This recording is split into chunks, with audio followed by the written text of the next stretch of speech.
আমি তো অনেক সময় বলি, আমার বড় ভাই আলহাজ হজরত মাওলানা মাহবুবুর রহমান আশরাফি ভাই আমার একদিনে ছাত্র জীবনে আমার ভাই একবার চুল কাটতে গিয়ে 3বার চুল কাটাইছে আমার। শুধুমাত্র সামনে পিছনে একটু 19-20 হয়েছে চুল কাটতে, আবার যাও সেলুন, আবার যাও, 3বারের পরে হ্যাঁ, এটা আমার সৌভাগ্য যে ভাই আমার দিকে নজর রাখছে। ঘরের বারান্দায়, বাসার বারান্দায় পিড়ি দিয়া না জানি ছোট্ট মোড়া দিয়া বইছি, মা আমারে ভিতরে থেকে হঠাৎ একটু পরে ডাক দিয়া করেছে, আনিস ভিতরে এলাও। আমি বাইসা করলাম, মা কি হইছে? ওই বাসার কাজের মেয়ে তোমার দিকে তাকায় রয়েছে, মাই দেখছি, মা আমার নজর রাখছে। এই তো আমার জিন্দগির সৌভাগ্য। আমরা 5 ভাই 3 বোনকে মা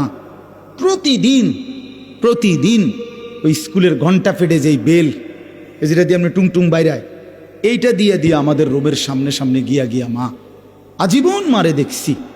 ফজরের নামাজের সময় মা এটা এমনি টুংটুং টুংটুং টুং করে বাড়ি দিত, যতক্ষণ আমরা ঘুম থেকে উঠে দরজা না খুলতাম।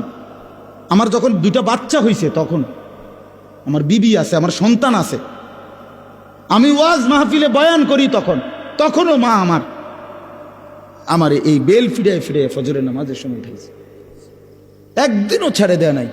ছোট আমার ছাত্র জীবন আমরা মনে আছে, মারে কত সময় কইতাম, মা উঠছি, ওইটা ফিডন বন্ধ করেন, উঠছি মা, হ্যাঁ মায় কইতো না, ফুট হইছে না, এটা হঠাৎ থেকে উঠছি, লাইট জ্বালাও, দুয়ার খোলো।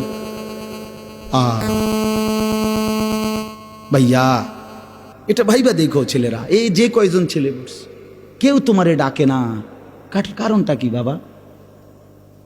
সারাটা দিন তুমি মোবাইল টিপো, সারা রাত উলঙ্গ ছবি দেখো, আয় হায় রে হাইওয়ান, তোরে কেউ ডাকে না কেন?